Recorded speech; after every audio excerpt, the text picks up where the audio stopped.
언젠가 한국을 방문해서 화상을 입었던 환자들에게 많은 위로와 용기를 주었던 미국의 한 청년이 있습니다.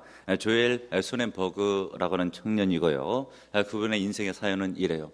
생후 20개월 되게 되셨을 때에 고속도로 차도 위를 달리고 있다가 그만 큰 추돌 사고가 일어나게 되었어요. 그 사고를 통해서 20개월 난 스넨버그는 이제 85% 정도, 온몸이 거의 다 화상을 입게 되었고요. 3도의 중화상이었습니다. 화상이 너무 심했기 때문에 그때 생후 또 20개월 정도밖에 되지 않은 아가였기 때문에 그 화상을 통해서 손가락 10개가 다 없어지고요. 발가락 10개가 다 없어졌어요. 심지어 눈, 코, 입도 문드려서 없어졌습니다. 형체조차 찾아보기 힘든 그런 몰골을 지니게 되었죠. 그래서 정말 인간이 감당하기 힘든 그 대수술을 50차례 이상 받게 돼요. 5번도 아니고 50차례 이상 받게 되고요. 그래서 결국은 얼굴의 흔적을 찾아내요. 눈, 코, 입이 또렷한 것이 아니고 여긴 눈이구나, 코구나, 입이구나 할 정도의 흔적을 찾아내게 됩니다. 굉장히 큰 장애를 입은 사람이 되었습니다. 그러면서도 나름대로 하나님을 믿는 믿음이 있었던 가문 가운데서 자라났기 때문에 하나님을 믿는 믿음으로 열심히 인생을 살아나갔습니다. 그리고 나중에는 결국은 여러분 대역사가 일어나는데 이 손가락 발가락이 없지만 그는 축구 선수로 활동을 해요. 참 이해가 되질 않는 그런 이야기죠. 농구 선수로도 활약을 하고요. 산악 자전거를 그가 타고 심지어 클레이 사격의 고수가 되기까지 하고요. 학교 다닐 때에는 전교 학생회장까지 역임하게 됩니다. 나중에 테일러 대학에서 석사학위를 받고요. 콜롬비아 인터내셔널 세미나리에서 석사학위도 취득을 해요. 그리고 강연가로 활동을 하면서 여기저기 강연을 하게 됐었을 때 주지사 및 대통령에게 여러 번의 찬사를 받고 수많은 상을 받게 됩니다. 그는 자신의 장애를 하나님께서 내게 허락해 주신 아주 특별한 선물로 인식을 하고 하나님께서 나를 통해서 세상에 전할 메시지가 있다라고 하는 것을 생각하면서 사명감으로 여기저기 온 세계에 다니면서 말씀을 증거하고 또 지친 영혼 그리고 장애자들 및 여러 심각한 문제를 안고 있는 사람들에게 메시지를 통해서 힘과 용기와 소망을 불러주게 되는 그런 활동을 하게 됩니다. 2005년도에는 영등포에 있는 화상 전문병원에 찾아와서 많은 이들을 위로해 주었고 지금도 30대 중반의 나이로서 아직까지 이런 일을 잘 감당하고 있습니다. 장애자로서 정말 대단한 인생을 살고 있다라고 말할 수가 있겠죠.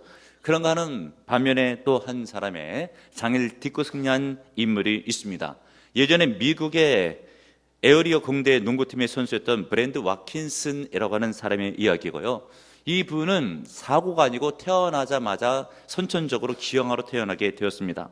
다리의 크기가 서로 맞지를 않는 거예요. 발육이 제대로 되지를 않습니다. 결국 그의 나이 2살 때에 의사 선생님으로부터 내심으로는 평생 걷지 못한다 라고 하는 진단과 판단을 받고요. 두 다리를 무릎 위를 절단을 해서 의족을 찹니다. 다리만 그런 것이 아니고 양손가락도 3개 정도 10개를 없어요. 그런데 그가 성장하면서 농구 선수들을 보면서 TV에 나타난 그런 모습들을 보면서 나도 농구하고 싶다라고 하는 마음을 갖게 됩니다. 근데 여러분 이렇게 인생에 있어서 어떤 바람을 갖고 또 희망을 갖는 것이 얼마나 중요한 이야기인가를 잘 들어보시길 바랍니다. 그는 8살 때부터 의족을 차고 또 손가락 3개를 갖고 있는 그 손으로 농구를 배웠어요. 그리고 대학에 들어가서 정상인들과 교류는 장애인들 농구 선수 말고 정상적인 농구 선수로 활약을 합니다. 그리고 그는 의족을 찼기 때문에 주로 긴 바지를 입고 뛰었기 때문에 그동안에 남들이 보게 됐었을 때에 다 정상인들로 알았던 것이에요. 어느 날 반바지를 입고 시합에 나가게 됐었을 때 청중들이 깜짝 놀랐죠. 아, 저 사람이 장애인이었나? 라는 것을 처음으로 알게 되었다고 하는 것이에요. 그러면서 AP통신에서 그에 대해서 보도하기를 왕키스는 팀이 치른 20경기 가운데 13게임에 출장을 했고 그리고 9번의 슛을 시도했으며 5개를 성공시켰고 그 가운데 3점슛은 4개였다. 5개의 리바운드, 4개의 어시스트, 2개의 스틸을 곁들였다라고 보도한 적이 있습니다. 완전히 장애를 극복한 것이죠. 정상인들도 하기 힘든 일을 그가 해낸 것입니다. 근데 만약에 앞에 말씀드렸던 이 두 사람이 장애를 갖고 있다고 해서 인생을 비관했다라고 한다면 아마 그분들의 인생은 허송세월로 낭비하는 인생을 보내게 되었을 거예요. 그러나 장애를 딛고 승리했기 때문에 이제는 본인 인생뿐만이 아니라 많은 사람에게 유익을 주는 어찌 보면은 정말 대단한 인물로 그렇게 자리매김을 하게 되었다라고 하는 것이에요. 이런 얘기를 듣게 됐을 때 우리가 그들이 육체적인 장애를 이긴 것도 대단하지만 실제적으로 좀 더 생각해 보게 되면 심리적인 장애가 있었을 거예요. 왜 나는 정상인과는 다른가? 라고 하는 그런 마음이 왜 없었겠습니까? 이런 심리적인 갈등과 장애를 극복한 것이 어찌 보면 더 큰 대단한 일이었다라고 하는 것이죠.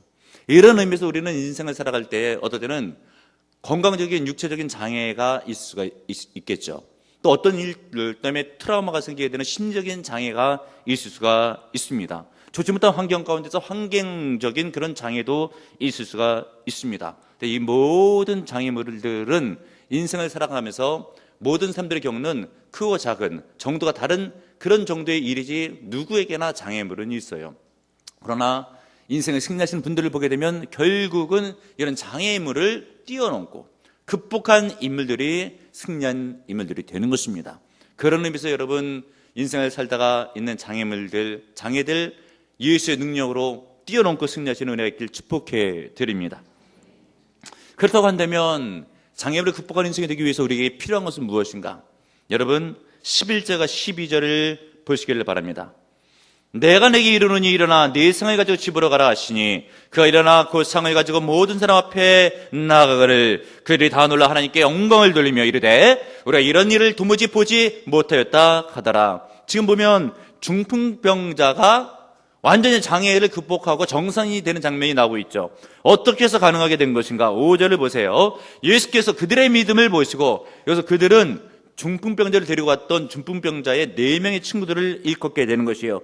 그들의 믿음을 보시고 중풍병자에게 이르시되 내 상을 들고 집으로 가라 말씀하실 때 그 즉시로 중풍병자가 고침을 받아요. 그런데 우리 주님께서 왜 고쳐주셨다고요? 왜 능력을 펼치셨다고요? 무엇을 봤어요?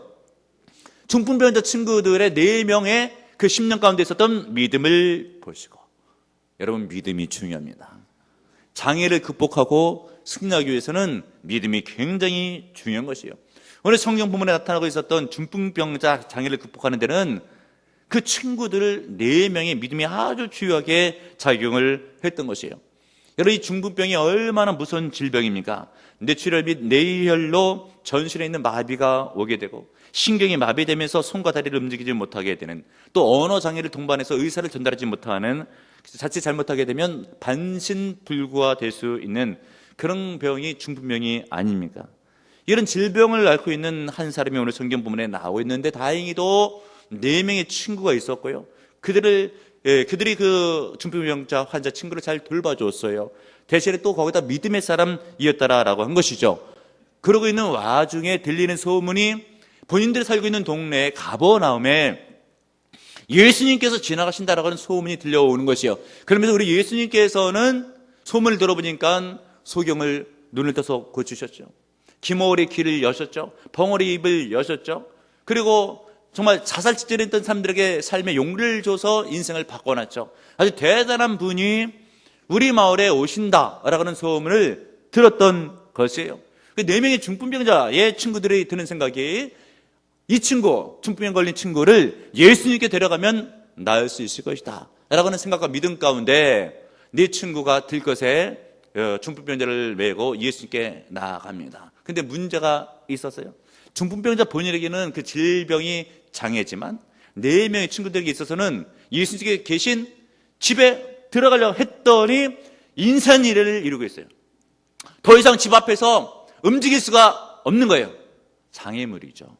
만약에 여기서 4명의 친구들이 포기했다고 한다면 친구는 고침을 받지 못하게 되었을 거예요. 그런데 기상천외한 그런 기발한 발상으로 지붕을 뜯어내리는 그런 남들이 생각하지 못했던 그런 방법으로 포기하지 않고 결국은 예수님 앞에 침상을 내릴 때에 우리 주님께서 그 믿음을 보시고 내 상을 들고 일어나 집으로 가라 말씀하심에 예수님은 하나님이시고 전능하시니까 말씀 한마디로 중풍병자가 고침을 받은 겁니다. 여러분, 믿음이 중요합니다. 어떤 어려움이 있어도 절대 포기하지 않고 주 앞에 믿음으로 나아가는 것, 내 친구의 믿음처럼 그런 믿음이 있을 때 승리할 수가 있는 거예요. 여러분, 5절의 말씀을 다시 보세요. 예수께서 그들의 믿음을 보시고 중풍병자에게 이르시되 작은 자야 네 죄사함을 받았느니라 하시니 무엇을 보았다고요? 믿음을 보시고. 여러분 자신에 대해서 여러분의 무엇이 어떻게 됐으면 좋겠다라고 하는 관심사가 과연 무엇이겠습니까? 뭐예요 도대체? 물질입니까? 외모입니까? 아니면 출세입니까? 뭐예요? 우리 주님께서 여러분을 향한 단 하나의 아주 집중적인 관심사가 있어요. 무엇인가? 믿음이 얼마나 있느냐. 우리 주님이 그거를 굉장히 관심 있게 보셔요. 그러면서 믿음이 작은 자한테는 야단치시죠. 어째요 믿음이 적으냐. 믿음이 큰 자에게는 이스라엘 가운데서 너무나 큰 믿음을 만나본 적이 없느니라. 그리고 또 믿음이 클 때 우리 주님께서 하신 말씀이 내 믿음대로 될지어다. 근데 왜 우리 주님께서 믿음에 관심이 많으실까? 여러분, 믿음은요 불가능한 것을 가능하게 만드는 능력이 있습니다. 빌립보서 4장 13절에 있는 말씀, 내게 능력 주신 자 안에서 내가 모든 것을 할 수 있느니라. 마가복음 9장 23절에 있는 말씀, 예수께서 이르시되 할 수 있거든요. 무슨 말이냐? 믿는 자에게는 능치 못할 일이 없느니라. 믿음이 곧 능력인 것이에요. 우리 주님께서 여러분에게 묻는 것입니다. 과연 내게 믿음이 있느냐? 여러분 도대체 무엇에 관심을 갖고 무엇을 갖고 싶습니까? 예수님의 관심사가 나의 관심사가 되어야 돼요. 여러분에게 큰 믿음이 있기를 주님의 이름으로 축복해 드립니다. 그러면 그 큰 믿음이 육신의 장애든 심리적인 장애든 환경적인 장애든 주님의 능력을 끌어올 수 있는 그런 근원이 되는 것이요. 무엇이요? 믿음이. 그 믿음을 가지시고 장애를 뛰어넘고 승리하는 인생들 되시기를 다시 한번 축복해 드립니다. 그러면 믿음이 중요하다라고 하는데 좀 더 구체적으로 장애물을 뛰어넘고 극복하고 승리할 수 있는 믿음은 무엇인가? 문제가 있을 때에 그 문제를 가지고 예수님 앞에 나올 수 있는 그런 믿음이 장애를 뛰어넘을 수 있는 그런 믿음입니다. 여러분 3절을 보세요. 3절. 사람들이 한 중풍병자를 네 사람에게 메어가지고 예수께로 올세. 아멘. 지금 중풍병자라고 하는 친구의 문제가 있죠. 네 사람이 이 문제를 해결하기 위해서 예수님 앞에 데리고 나가는 거예요.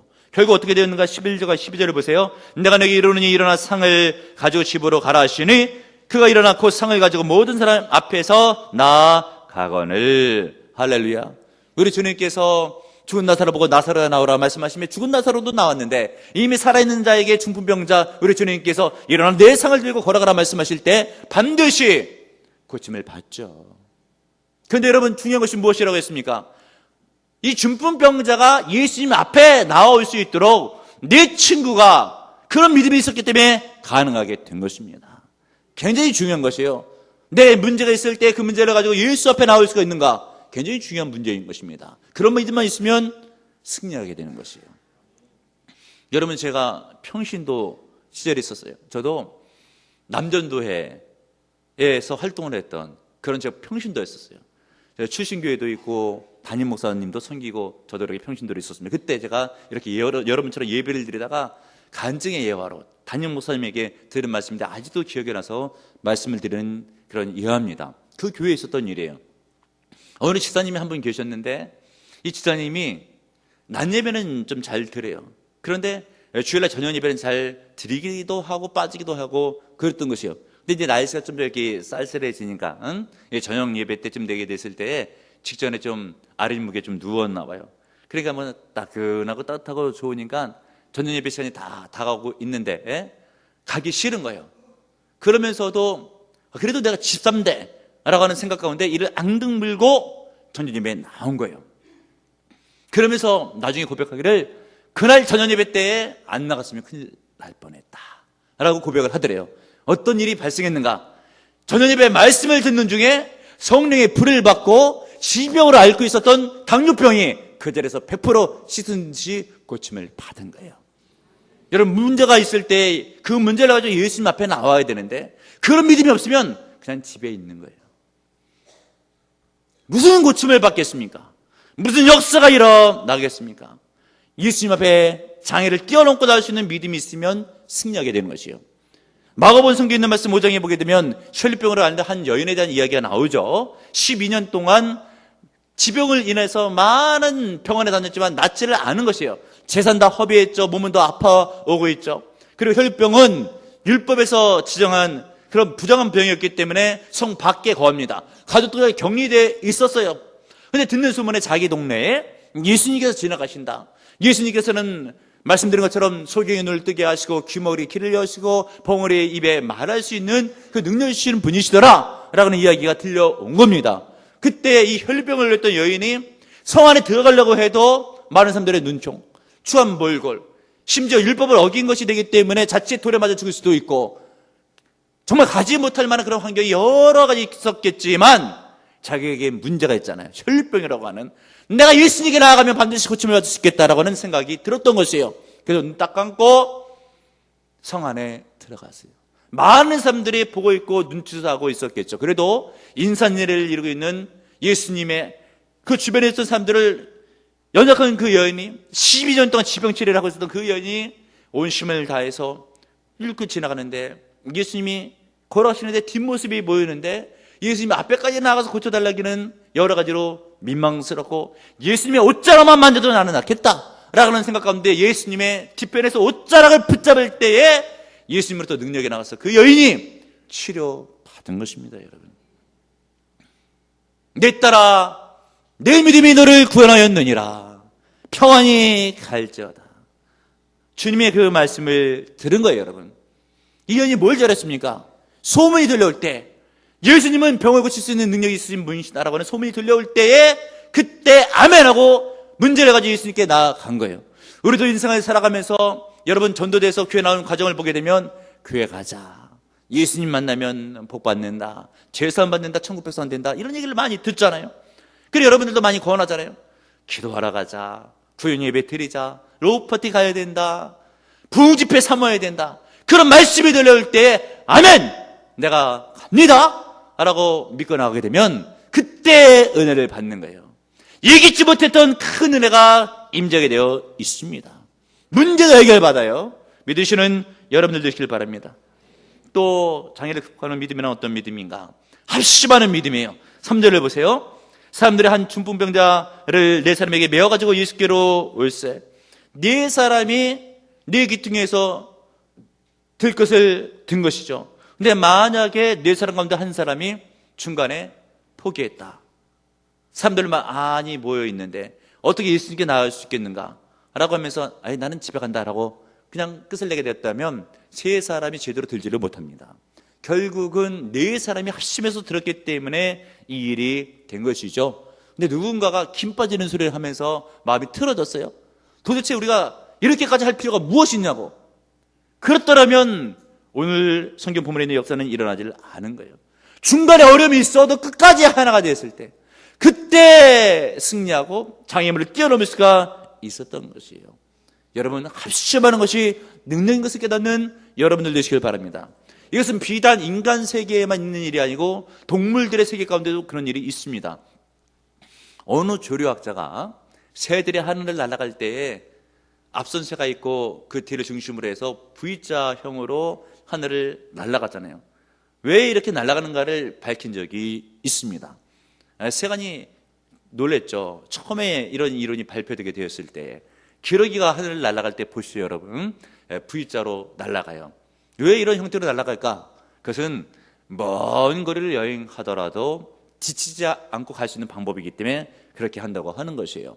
그래서 앞선 기러기가 날갯짓을 하게 되면 바람을 가르고 날아가게 되잖아요. 그럼 그 뒤편에 있는 기러기는 자기 힘의 30%만 써도 혼자 날아갈 때보다 30%만 써도 충분히 비행을 할 수가 있다고 하는 것이에요. 그러니까 여러분 이게 합심해서 같이 날아가게 되면 먼 거리도 가는 것이에요. 홀로 기러기 혼자 먼 거리 이동 못합니다. 같이 가면 갈 수가 있어요. 그러다가도 앞에 있는 기러기 힘들면 둘이 자리를 교대해줘요. 그래서 자리가 바뀝니다. 그런데 앞에 있는 기러기가 뒤가 보이지를 않을 거잖아요. 홀로 날아가 있으면 뒤에 있는지 없는지도 잘 모르잖아요. 그러니까 뒤에 있는 기러기들이 중간중간에 까옥까옥 하면서 우리가 같이 있다라고 해주게 되면 또 힘을 받아서 날아가죠. 이렇게 하면서 먼 거리를 여행하는 것이 가능하다라고 하는 것이에요. 여러분, 기러기만 그런 것이 아닙니다. 말이라고 하는 동물 아시죠? 이 심센 말이요, 수레를 끌게 되면 2톤 정도의 큰 무게의 짐을 끌 수가 있대요. 그런데 한 마리가 2톤의 수레의 무게를 끈다고 한다면 두 마리의 말이 몇 톤을 끌 것 같아요? 4톤 정도 끌 것 같으죠? 20톤을 끈대요. 20톤을. 둘이 힘을 합하면 10배의 힘을 쓴다라고 하는 것이에요. 그런데 여러분, 이것은 굉장히 영적으로 의미가 있는 얘기인데, 기도도 마찬가지예요. 마태복음 18장 19절, 진실로 너희에게 이르노니 너희 중에 두 사람이 땅에서 합심하여 무엇인지 구하면 하늘에 계신 내 아버지께서 그들을 위하여 이루게 하시리라. 아멘, 할렐루야. 홀로 기도하는 것보다 부부같이 기도하면 2배 역사가 일어날 것 같죠? 10배 이상의 역사가 일어납니다, 여러분. 우리 주님께서 왜 여기 두 사람이라고 꼭 명시했습니까? 합심 기도가 능력이기 때문에 그렇습니다. 깨닫는 여러분들 되시길 바랍니다. 어느 교회에 고집사라고 하는 분이 계셨어요.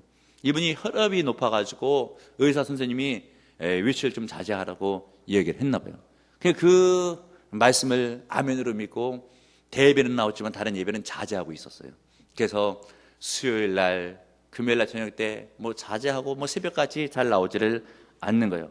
그런데도 불구하고 결국은 혈압으로 쓰러져서 중풍병이 왔죠. 중환자실에 입원을 하게 되었어요. 산소호흡기 끼고 대소변 다 받아내고 있었어요. 산소운전이 된 것이죠. 이 정도 됐으니까 담임 목사님이 신방을 갔죠.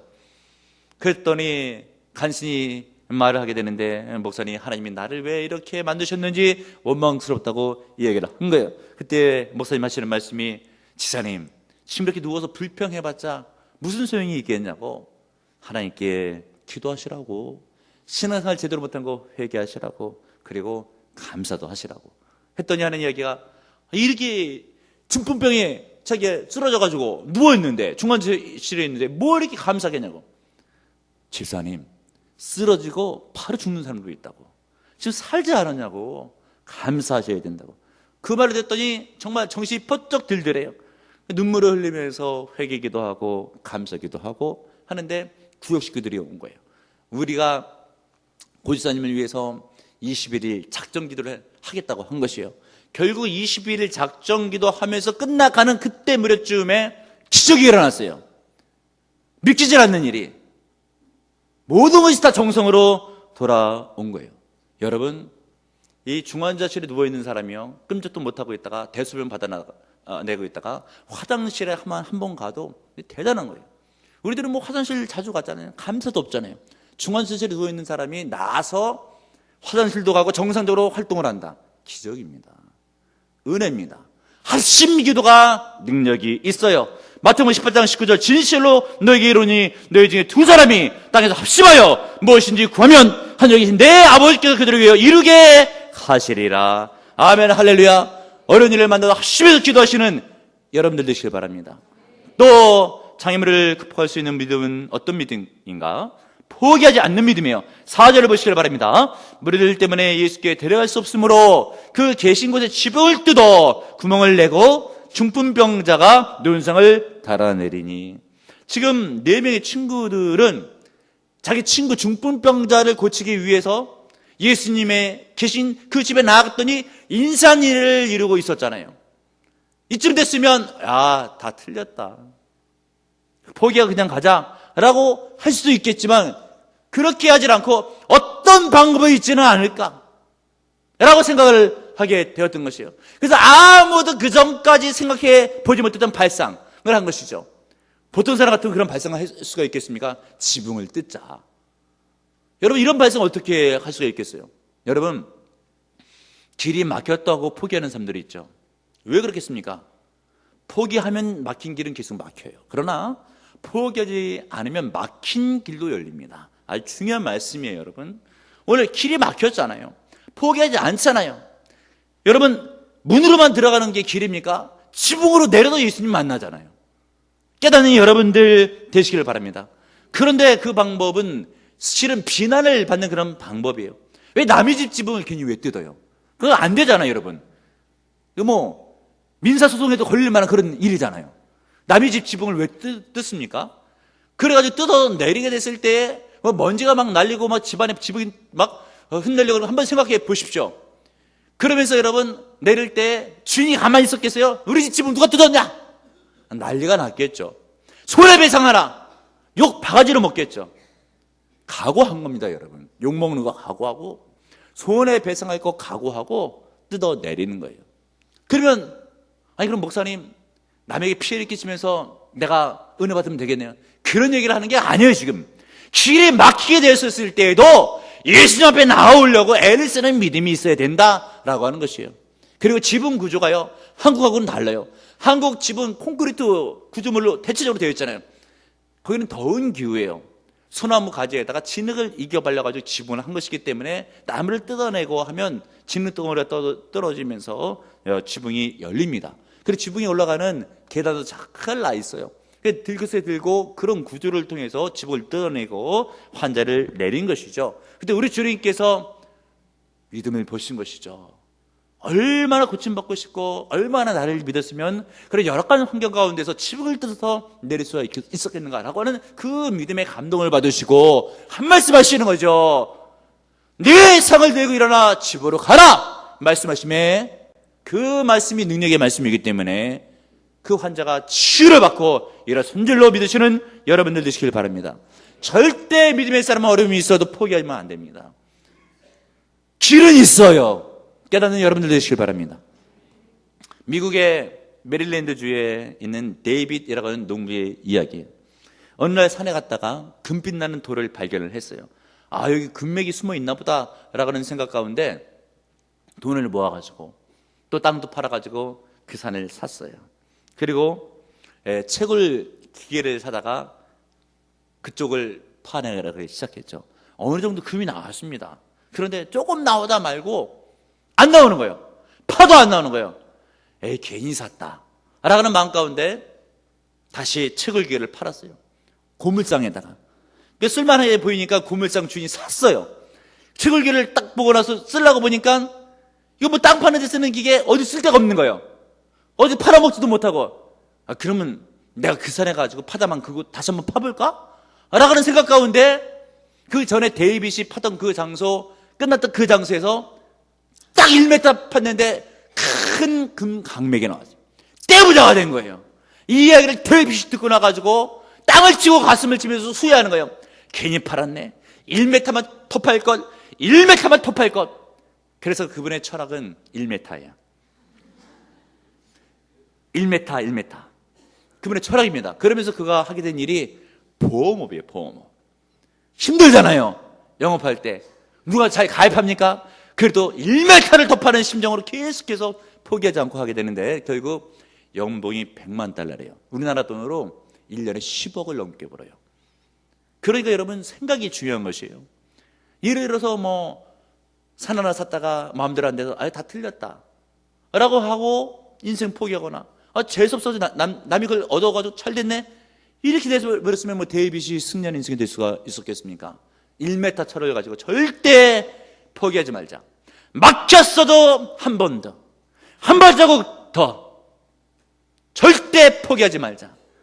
이런 마음이 중요한 것이요. 갈라디아서 6장 9절에 있는 말씀, 우리가 서로 행하다에 낙심하지 말지니 포기하지 아니하면 때가 이르매 반드시 거두리라. 포기하지 아니하면 때가 이르매 반드시 거두리라. 여러분, 포기하지 않으면 반드시 거둘 날이 있는 거예요. 인생을 살아갈 때 말씀드린 것처럼 얼마나 큰 장애물들이 있습니까? 때로는 건강, 때로는 물질, 때로는 가정환경, 생업의 문제, 나를 괴롭히는 인간관계의 문제, 법적인 문제, 말 못할 문제, 장애물 같은 것, 이것만 뛰어넘으면 되겠는데 이것 때문에 안 되는 거예요. 그러나 오늘 성경 본문을 보십시오. 믿음이 있으면 반드시 승리해요. 문제를 가지고 주 앞에 나가는 믿음, 막혔어도 포기하지 않는 믿음, 때로는 합심해서 행하는 믿음, 그런 믿음이 있으면 반드시 장애물을 딛고 일어나 극복하는 승리하는 복된 인생이 될 수가 있습니다. 귀한 믿음으로 승리하시길 주님의 이름으로 축복합니다. 주님, 우리 가운데도 인생의 장애물로 인해서 고민하며 낙심하고 있는 지체는 있지는 않습니까? 그것이 육체의 건강의 문제이든 생업의 문제이든 경제적인 문제이든 인간관계에 발생하고 있는 그런 문제이든 또한 말할 수 없는 고통스러운 자기만 안고 있는 문제이든 인생의 장애물을 갖고 또한 고민하며 힘들어하고 있는 시절이 있지는 않습니까? 그러면서 이렇게도 안 되고 저렇게도 안 되고 어쩌면 좋을까 해도 안 되네라고 절망하고 있는 시절이 있지는 않습니까? 왜 안 되겠습니까? 이 믿음이 중요한 답이다라고 해서 깨닫게 하시고 믿으면 된다라고 하는 믿음 가운데 그 믿음을 가지고 문제를 가지고 주 앞에 나아감으로 장애물을 극복하는 문제를 해결받는 그런 은혜를 받을 수 있도록 도와주기를 믿습니다. 혼자 하는 것보다 믿음을 합하여서 같이 믿음으로 나갈 때에 집안이 일어서고 가정이 잘 되고 인생이 복되기를 믿습니다. 이제는 예수 안에서 믿음으로 승리하여 장애물을 극복하고 모든 문제를 해결받는 주 앞에 영광 돌리는 복된 심령 복된 가정 되게 도와주옵소서. 예수님의 이름으로 기도합나이다. 아멘.